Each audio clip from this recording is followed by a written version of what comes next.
ఓం నమో శ్రీ లక్ష్మీ వెంకటేశ్వరాయ శ్రీ మహాగణాధిపతయే నమః.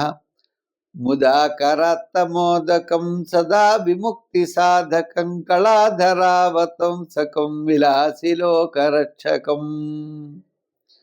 మరి వినాయకుడు ప్రార్థన చేస్తూ మనం ఈ వారం అంటే సెప్టెంబర్ మాసంలో ఫలితాలు ఎలా ఉంటాయి? సెప్టెంబర్ మాసంలో మనం చూసినట్లయితే గురుడు మిథున రాశిలో ఉంటాడు. అలాగే మిగిలినటువంటి గ్రహాలన్నీ కూడా సింహరాశిలో రవి, బుధుడు ఇటువంటి గ్రహాలన్నీ కూడా ఉన్నాయి. మరి ప్రధానంగా రాహువు మరి కుంభరాశిలోను, శని మీనరాశిలోను సంచారం ఉంటుంది. ఇంకా చంద్రుడు మొదలైనటువంటి గ్రహాలన్నీ కూడా ఆయా రాశుల్లో ఉంటాయి. ఈ విధమైనటువంటి గ్రహ సంచారం అంటే మనకి సెప్టెంబర్ నెలలో కొంతకాలం 15, 16 తారీఖుల వరకు ఏమో సింహంలోను, తదుపరి కన్యారాశిలో రవి ప్రవేశం ఉంటుంది. ఈ విధమైనటువంటి గ్రహాల యొక్క సంచారం వల్ల అంటే కుజుడు కన్యారాశిలోను మార్పుతో ఉంటారు. మార్పు వస్తూ ఉంటుంది, వెళుతూ ఉన్నట్లుగా మిగిలిన గ్రహాలన్నీ కూడా తక్కువ సమయం ఉంటాయి. కాబట్టి ప్రధానమైనటువంటి గ్రహాల్లో గురుడు, రాహు, శనుల యొక్క ప్రభావం ఎక్కువగా చూపిస్తూ ఉంటుంది. అంచేత ఈ రాశులకి మనకి సెప్టెంబర్ నెలలో మనం ఎలా ఉన్నది, మనం ఏ పరిహారాలు చేసుకోవాలి, ఏ పరిహారాలు చేసుకుంటే మన జీవిత లక్ష్యం పాజిటివ్ వైబ్రేషన్స్ డెవలప్ అవుతాయి, అనుకూలమైనటువంటి ఫలితాలు ఉంటాయి. వ్యతిరేకంగా ఉండే సమయంలో అనుకూలంగా కూడా మనం చేసుకోవచ్చట. అంచేత గ్రహారాధన ద్వారా, పరిష్కారాల ద్వారా, పరిహారాలను పాటించడం ద్వారా గ్రహ వ్యతిరేక భావాలను తగ్గించి అనుకూలమైన భావాలుగా మానవుడు తీసుకునే అవకాశాలు మానవుడికి ఉన్నాయి. అందుచేత మనకు అనుకూలమైనటువంటి గ్రహాలు, వ్యతిరేకమైన ఫలితాన్ని ఇచ్చేటువంటి గ్రహాలు మనం అనుకూలంగా మార్చుకునే ప్రయత్నం చేద్దాం. ముందుగా మన రాశి గురించి తెలుసుకుందాం.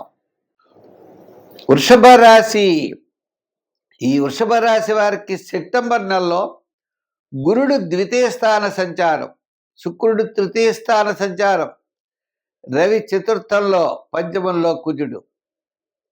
ఇదే విధంగా మరి దశమంలో రాహువు, లాభస్థానంలో శని లాభంలో ఉన్నాడు. అంచేత ఈ వృషభ రాశి వారికి గురుబలం, శని బలం కూడా చాలా అనుకూలంగా ఉన్నాయి. మీలో ఒక సృజనాత్మకమైన శక్తి డెవలప్మెంట్ అవుతుంది. అది విచిత్రం. ఈ సెప్టెంబర్ నెలలో కొత్త కొత్త విషయాలు తెలుసుకోవాలనే తాపత్రయం, కళారంగం వారికి అవ్వచ్చు, కళాత్మకమైనటువంటి విషయాలు అవ్వచ్చు, ఇలా నూతనమైనటువంటి విషయాల యందు ఉత్సాహంతో ముందుకు పెడతారు. తోబుట్టువుల యొక్క సమన్వయం, అలాగే సోదరుల యొక్క వాళ్ళతో సమన్వయంగా చేసుకుంటూ చిన్న చిన్న లోటుబాట్లను సరిదిద్దుకుంటూ అన్యోన్యంగా ముందుకు వెళ్ళేటువంటి పరిస్థితులు ఉన్నాయి. కొన్ని విధములైనటువంటి సమస్యలు కూడా ఖచ్చితంగా తగ్గుతాయి. అంటే ఒప్పందాలు అవ్వచ్చు, ప్రయత్నాలు అవ్వచ్చు, వివాహాది ప్రయత్నాలు అవ్వచ్చు, ఇటువంటివన్నీ కూడా ముందు కొనసాగేటువంటి అవకాశాలు ఉన్నాయి. ఏదైనప్పటికీ ఈ సెప్టెంబర్ నెల వృషభ రాశి వారికి అతి ఉత్సాహంగా ముందుకు పెడతారు, అత్యుత్సాహంతో పెడతారు. చెప్పాలంటే కుటుంబార్థిక సంతానపరమైన వ్యవహారాల్లో మంచి డెవలప్మెంట్స్ ఉంటాయి. విద్యార్థులకు ప్రోత్సాహకరంగా ఉంటుంది, రాజకీయ నాయకులకు అనుకూలంగా ఉంటుంది, వృత్తుల పరంగా కాస్త డెవలప్మెంట్స్, ఆర్థిక ప్రోత్సాహం ఉంటుంది. వ్యాపారాత్మకమైన ఆర్థిక లావాదేవీలు చాలా అనుకూలంగా ఉంటాయి. అయితే ఈ వృషభ రాశి వారు ఇన్ని బాగా చెప్పారు, అంత బ్రహ్మాండంగా ఉంటుంది అంటున్నారు అందరూ. కొంతమందికి పెళ్ళిళ్ళు అవ్వట్లేదు ఏమిటి అని సందేహం వస్తుంది. ఆ వయసు ఈ రాశి వారికి సాధారణంగా రాహు మహాదశ నడుస్తుంది. అంచేత మనకి నచ్చితే అవతల వాళ్ళ నచ్చదు, అవతల వాళ్ళకి నచ్చితే మనకు నచ్చినటువంటి పరిస్థితులు కూడా ఉంటాయి. గ్రహాల యొక్క బలం అనుకూలంగా ఉన్నప్పటికీ వ్యక్తిగత జాతకంలో రాహుగ్రహ ప్రభావం వల్ల ఈ రకమైన ఇబ్బందులు ఎదుర్కొనేటువంటి పరిస్థితి వృషభ రాశి అమ్మాయిలకి అబ్బాయిలకి ఉన్నది. అంచేత తప్పనిసరిగా ఈ రాశి వారు, వివాహం కానివారు కాళహస్తి రావుకేతులు పూజ చేయించుకుని సుబ్రహ్మణ్య స్వామి వారి ఆరాధన చేస్తూ ఉండాలి. కాత్యాయని వ్రతం, అమ్మవారి యొక్క ఆరాధన చేయాలి ఎక్కువగా. ఏదో విషయంలో రావు మహాదశ నడిచేవారు మంచి సంబంధాలను పోగొట్టుకోకుండా మంచి ఆలోచనలతో ముందుకు పెడుతూ పునరాలోచన చేసుకుంటూ కార్యజయాన్ని పొందేటువంటి ప్రయత్నం చెయ్యండి. సంఖ్యల్లో 5 ఆరాధనలో అమ్మవారి యొక్క ఆరాధన చేయండి. సర్వత్రా మీరు విజయాన్ని పొందగలుగుతారు. మిథున రాశి. ఈ మిథున రాశి వారి సెప్టెంబర్ నెల చాలా ప్రోత్సాహకరంగా ఉంటుంది. ఆరోగ్యం మెరుగవుతుంది. కుటుంబ ఆర్థిక సంతానపరమైన వ్యవహారాలు అనుకూలంగా ఉంటాయి. అన్యోన్య దాంపత్యం ఉంటుంది. చిన్న చిన్న సమస్యలు వచ్చినప్పటికీ కూడా సర్దుమడుగుతాయి. మీ యొక్క ఆలోచన విధానంతో ముందుకు ప్రోత్సాహకరంగా వెళ్ళగలుగుతారు. బంధుమిత్రుల యొక్క సహాయ సహకారాలు ఉంటాయి. నూతనమైనటువంటి ప్రయత్నాలను మీరు చేయగలుగుతారు. గురుడు కొద్దిగా మనకి జన్మంలో ఉన్నప్పటికీ, గ్రహాల యొక్క బలం మిశ్రమంగా ఉన్నప్పటికీ, రవి తృతీయ స్థాన సంచారం వల్ల ఆత్మస్థైర్యంతో సెప్టెంబర్ 15 లోపల చాలా ముఖ్యమైన వ్యవహారాలన్నీ కూడా మీరు పూర్తి చేయగలుగుతారు. చేత దూరం నుండి శుభవార్తలు అందుతాయి. ఆర్థిక వ్యవహారాల్లో ఒక ప్రణాళికలు అవసరం. సంతానపరమైన విషయాలన్నీ కూడా ప్రోత్సాహకరంగా ఉంటాయి. వ్యయం ఎక్కువగా జరిగిన చిన్న చిన్న సమస్యలు వచ్చినా తప్పనిసరిగా పరిష్కారం అవుతాయి. మీకు ఆలోచన విధానంతో ముందు కొనసాగడం ద్వారా నూతనమైనటువంటి విషయాల యందు దృష్టిని మీరు కేంద్రీకరించి తొందరగా మీరు ముందుకు వెళ్ళేటువంటి పరిస్థితి సెప్టెంబర్ నెల. ఈ నెల చాలా ప్రోత్సాహకరంగా ఉంటుంది. చిన్న చిన్న సమస్యలున్నా ఏవైనా విషయాలను పక్కన పెట్టండి. ధైర్యంగా ముందుకు వెళ్ళండి. విజయం సాధించండి. సెప్టెంబర్ 15 తర్వాత చతుర్థ రవి కాబట్టి వివాదాలకి దూరంగా ఉండండి. అయితే ఈ రాశి వారు గ్రహాలన్నీ ఇలా ఉన్నప్పుడు మరి ఏం చేయాలంటే మిశ్రమైనటువంటి ఫలితాలు ఎక్కువగా దోచిస్తూ ఉంటాయి. అయినప్పటికీ రవిగ్రహ ప్రధానమైన గ్రహం. కొన్ని గ్రహాల యొక్క అనుకూలత ద్వారా, అంటే ద్వితీయంలో శుక్రుడు, అలాగే కుజుడు కూడా అనుకూలంగా ఉండడం ద్వారా మీకు కాస్త అనుకూలమైనటువంటి వాతావరణం ఉండడం వల్ల కొన్ని సమస్యలు తగ్గుతాయి.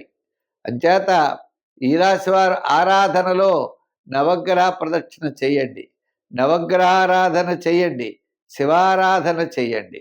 దాంతోపాటు చిన్న చిన్న విషయాల్ని మీరు దృష్టి ఎక్కువ పెట్టి శ్రద్ధతో ముందుకు వెళ్ళండి.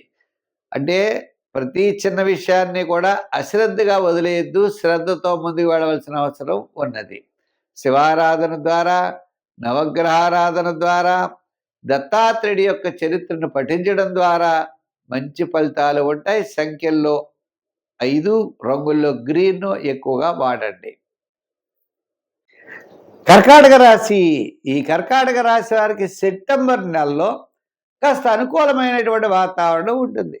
మొట్టమొదటి 15 రోజులు సామాన్యంగా ఉన్న తర్వాత 15 రోజులు అన్నింటా విజయాన్ని సాధించగలుగుతారు. ఇంచేత సూర్య భగవానుడు తృతీయ స్థానంలోకి పెడతాడు. కుటుంబ ఆర్థిక సంతానపరమైన వ్యవహారాలు అనుకూలంగా ఉంటాయి. స్థిరాస్తి డెవలప్మెంట్స్ బాగుంటాయి. సోదర వర్గ సంబంధమైనటువంటి అభివృద్ధి, స్థిరాస్తి వ్యవహారాల్లో అనుకూలత, వ్యవసాయ సంబంధమైన విషయాల్లో ప్రోత్సాహం, మంచి ఆలోచనలు మీకు తప్పనిసరిగా కలగడం, కొన్ని రకాల చికాకులు తప్పనిసరిగా తగ్గేటువంటి అవకాశాలు ఉన్నాయి. అయితే ఆర్థికపరమైనటువంటి సమస్యలు, ఇబ్బందులు చాలా తప్పవు. ఎంచేత కుటుంబ ఆర్థిక సంతానపరమైన వ్యవహారాల్లో గురుడి యొక్క బలం చాలా తక్కువగా ఉండడం ద్వారా, ఆ గురు బలం లేకపోవడంతో సోదర వర్గంతో ఫైనాన్స్ సంబంధించిన మ్యాటర్స్ అన్నీ కూడా ఇబ్బంది కలిగే అవకాశాలు ఉంటాయి. అంచేత ఆర్థికపరమైన వ్యవహారాల్లో మనం ఎక్కువ డిస్కషన్ చేసుకోవాలి. కుటుంబ సభ్యులతో, లేదా ధర్మచారిణితో, వెల్ విషర్స్తో మంచి ఆలోచనలతో ముందుకు వెళ్ళవలసినటువంటి అవసరం ఉన్నది. స్వతంత్ర నిర్ణయాలు పనికిరావు. స్వతంత్ర ఆలోచనల ద్వారా నష్టపోయే అవకాశాలు ఉన్నాయి. అంచేత గ్రహాలన్నీ సామాన్యంగా ఉన్నప్పుడు మనకంటే ఎవరైతే వెల్ విషర్స్తో వారి యొక్క సహాయ సహకారాలు తీసుకోవడం, సలహాలు తీసుకోవడం, తద్వారా వెళ్ళడం. ఉద్యోగంలో అవ్వచ్చు, వ్యాపారంలో అవ్వచ్చు, వృత్తుల్లో అవ్వచ్చు, ఏదైనా సరే మన సహాయ సహకారాలు మనం తీసుకోవడంలో ఏ విధమైన తప్పు లేదు. మనకి తెలియని విషయం, మన సక్సెస్ కాలేకపోతున్న విషయం, ఇతరుల యొక్క సలహాలు తీసుకుని మనం సక్సెస్ వైపుకి తప్పనిసరిగా వెళ్ళవచ్చు. అయితే ఎవరి యొక్క సలహా తీసుకోవాలి అంటే, మనమంటే ఎవరికి ఇష్టమో వాళ్ళ యొక్క సలహా తీసుకోవాలి. ఇష్టంలా నటించే వాళ్ళ సలహా తీసుకోకూడదు. నటించే వాళ్ళ వల్ల మనం ఇబ్బంది పడతాం. అంచేత ఎవరు ఒరిజినల్గా ఉంటారో వాళ్ళని తెలుసుకుని తప్పనిసరిగా ముందుకు మీరు వెళ్ళండి. మరి ఈ రాశి వారు సంఖ్యల్లో ఎక్కువగా 2వ నెంబర్ వాడండి, రంగుల్లో తెలుపు వాడండి, ఆరాధనలో దక్షిణామూర్తిని వాడండి, పూజించండి. అలాగే మరి దక్షిణామూర్తిని పూజిస్తూ కూడా మరి చిన్న చిన్న అంటే వినాయకుడిని పూజించవచ్చు, వెంకటేశ్వర స్వామిని కూడా ఆరాధించవచ్చు.